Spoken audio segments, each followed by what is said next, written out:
about how women were saying the key is money, and I asked, okay, so kama unatandikwa na unapatiwa hela utakaa? They're like, yes, beat me and give me the money. And here's the thing.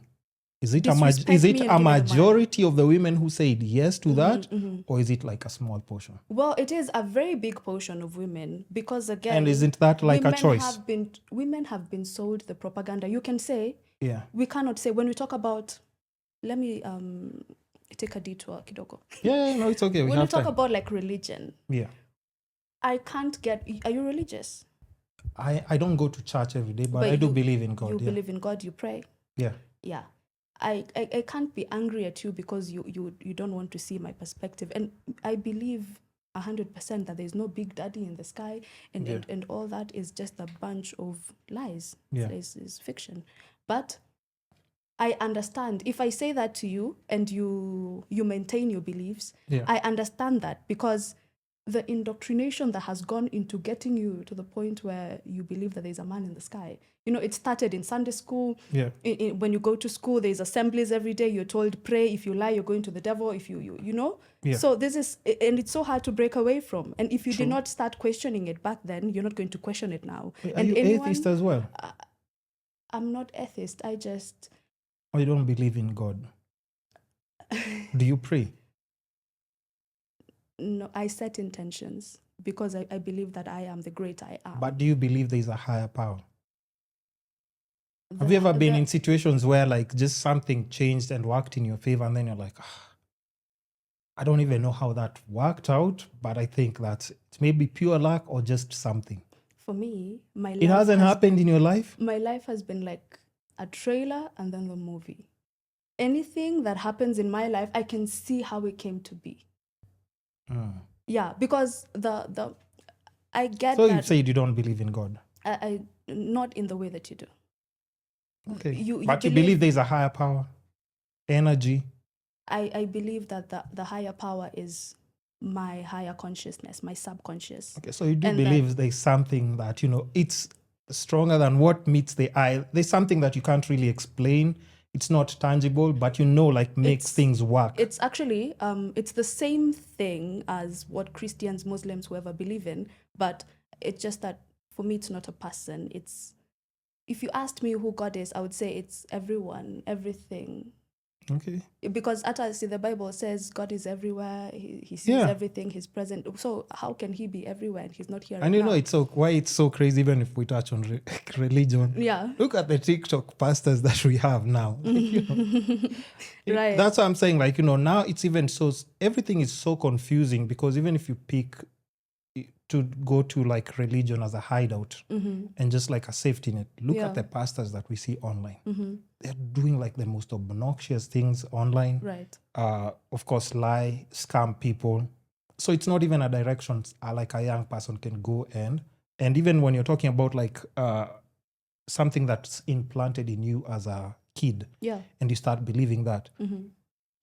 Traditionally, probably it was just good to guide people. But think about it now, what kids are consuming and what is being implanted in their heads.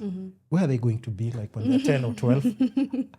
Because for us, it was a little bit of guidance. It's oh, don't do this. It's a sin. Don't do this. Now, I don't know. But that is why we have to use social media in a positive way and have all these conversations, because when you talk to the adults, you're inevitably talking to the children that will come from them. Because I grew up in a very Christian household. I used to go to church. And what the hell happened to you? No, because I grew up questioning all these things. If there's someone up there that loves me so much, then why am I going through all this? Why am I going through situations and I'm begging, I'm kneeling and begging God, please. Oh, no. Now I know.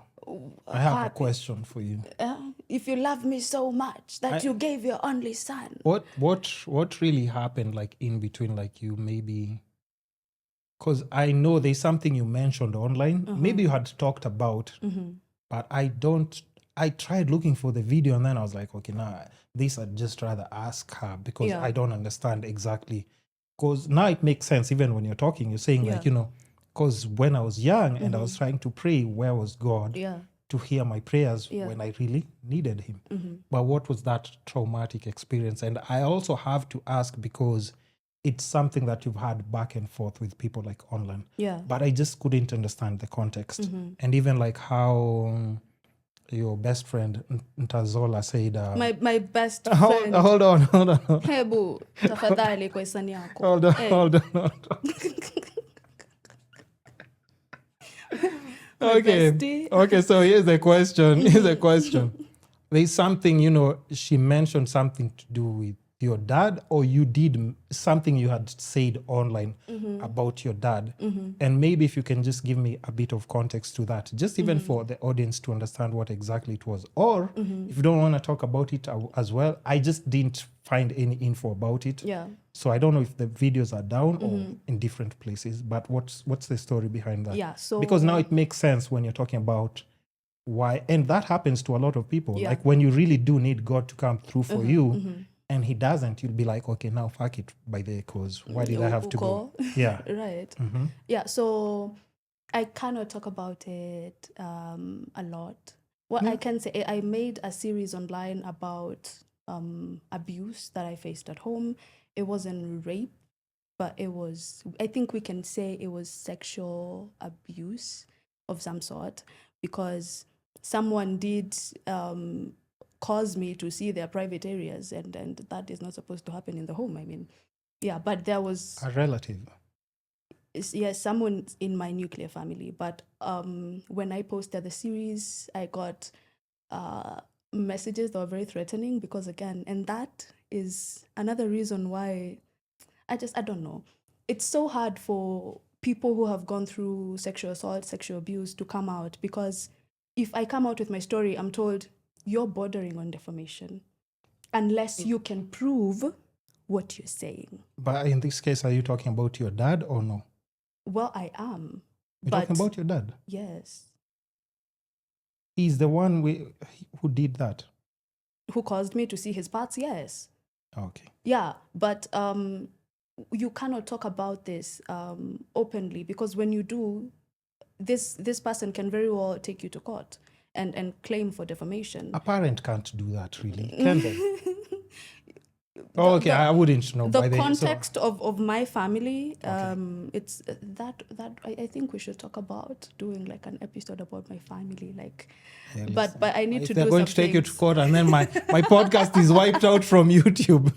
No, but we'll definitely, we can always do like a part 2 and do like anything you want to talk about. Right. You always have like, open invite to come and like. But the reason why I can't talk about it openly is because I was threatened to be sued with defamation. And when you're asked where's the evidence, what was I supposed to do? Are you supposed to record yourself being sexually assaulted or being sexually abused so you can say, yeah, here's the evidence? And that is why many perpetrators for sexual abuse actually go free, because there needs to be, you have to prove to the court beyond reasonable doubt that this thing happened. So if there wasn't like DNA to link the both of you, and there weren't witnesses, then it's your word against theirs. And that does not satisfy the rule of reasonable doubt. So hakuna venye mtu atashikwa.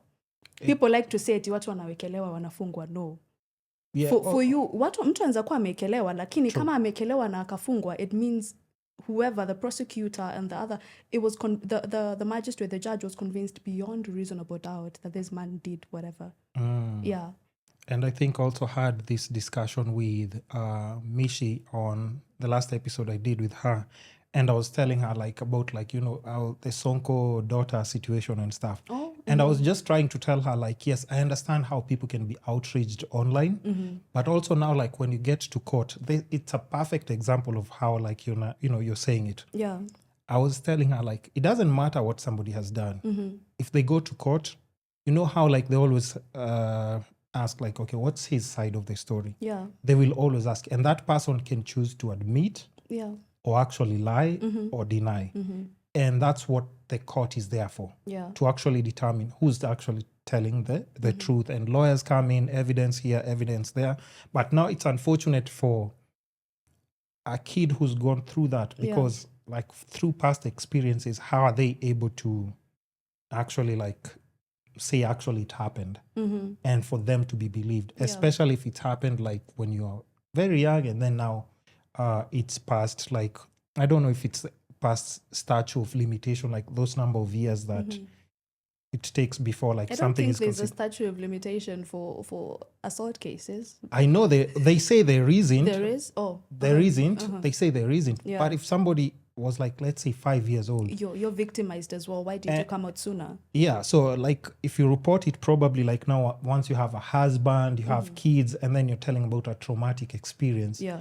Like, who's gonna, like, let's just be honest, because, like, you also like having these conversations. Yes. We're like, okay, so how are people supposed to actually know that there's nothing else that you're trying? Maybe you're just bitter, because we've also had people who just have bitter experiences, like maybe their dad didn't support them in this way or that way, and then they're like, you know what, rape. And also we saw that there's this guy, it was in the Kenya news, the guy who had 3 daughters who were forced to lie by the mom that he touched them. And then he served, like, a couple, like, I don't know, 15, 18 years. Until the daughters felt guilty, she went and said, like, no, mom is the one who said that we should. Yeah. So you see, like, the court is there to actually, but it's very unfortunate for now, actual victims who go through such things, because there's no, I don't know how you can go through that. That is why many people don't even come out with cases of rape and sexual assault, because there's no way to prove that this happened to you unless only record. There's no way to prove. When you're a kid, so where are you getting equipment to? You'll ask for the assaulter for money to buy equipment to record it. Right. You can't even, not utamwambia nini, ngoja kidogo usinibie kinembe, let me get my phone out so I can take this to court. You can't. So many, and also the fact that you see how Juicy, I had what is it called? An online disagreement with someone, and they went and their supporters came to my page and they're telling me, oh, this is the one who was raped by the dad. This is the one who, look at the most recent videos I've posted on the comments. It's people telling me, oh, you were raped by your dad.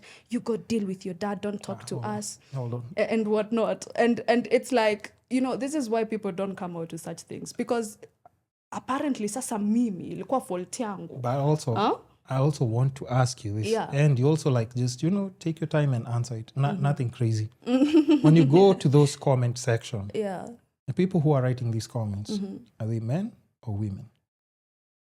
There's no. It's not like a thing about, like, men versus women. No, I understand. You understand where I'm going with this? There's a handful of guys. I feel like maybe 2, 3. Okay, but what about women? It's the women.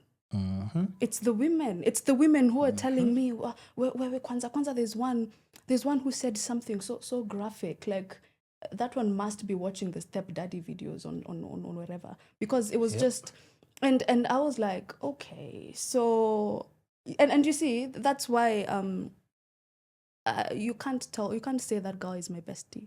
Do you see the kind of audience that she attracts? My audience is very intentional. Because, but that's why I'm saying, like, that's why I'm still saying, like, as men, we don't wake up thinking about, of course, there will always be bad apples. Why are you defending There will always, I'm saying that because I'm a man. I need to, like, let people know, like, I might have a son, and I don't want him to grow up thinking that just, like, men are just, like, crucified just by birth. You're a predator, you're sijui nini. No. No, the thing is, it's not like we're saying that all men are predators.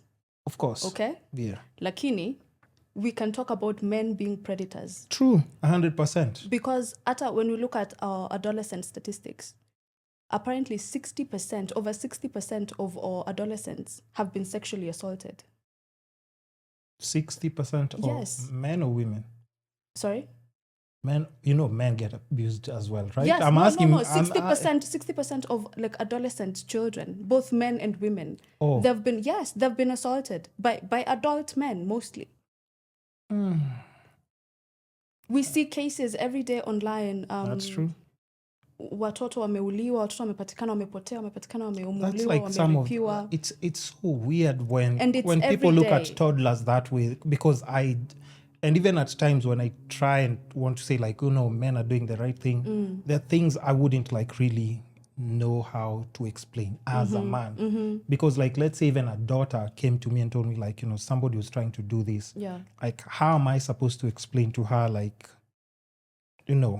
not another man is going to do that to you after she's been traumatized.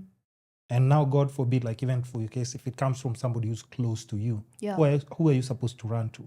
Right. That's very unfortunate. Yeah, so I feel like it's not like but I understand men, what you're saying. Like, it's not like men in general are just going about being an absolute menace, but it is the men. It is the men who are violating our children. Yes, women are also violating kids and whatnot, but the most cases that we see, men, for sure. It is these men raping and killing adult women, older women, children, and we are allowed to talk about these things. But why do you think also like women who are supposed to be supportive when something like this happens are not showing any remorse? And I'm just saying, it's not like even just from like the person's like audience. Yeah. Even in general now, we don't see any women seem to be, they don't show any sensitivity when such things happen. Because you can see it in the comment section. Before it was like you'd see guys posting crazy comments, but if you now go to the comment section and see what women are writing, you're like, everyone is just fucked up in the head. Yeah, that brings us to bioessentialism. Now, everyone says, I grew up being told, mwanaume atakubeba venye umejibeba. So, I am responsible for how a man acts towards me. That is how most women have been brought up to know. Mnaambiwa, ukitumwa dukani, wewe enda ukichekesha tu watu. Nenda tu ukichekesha wanaume utajionea. So it's like, if something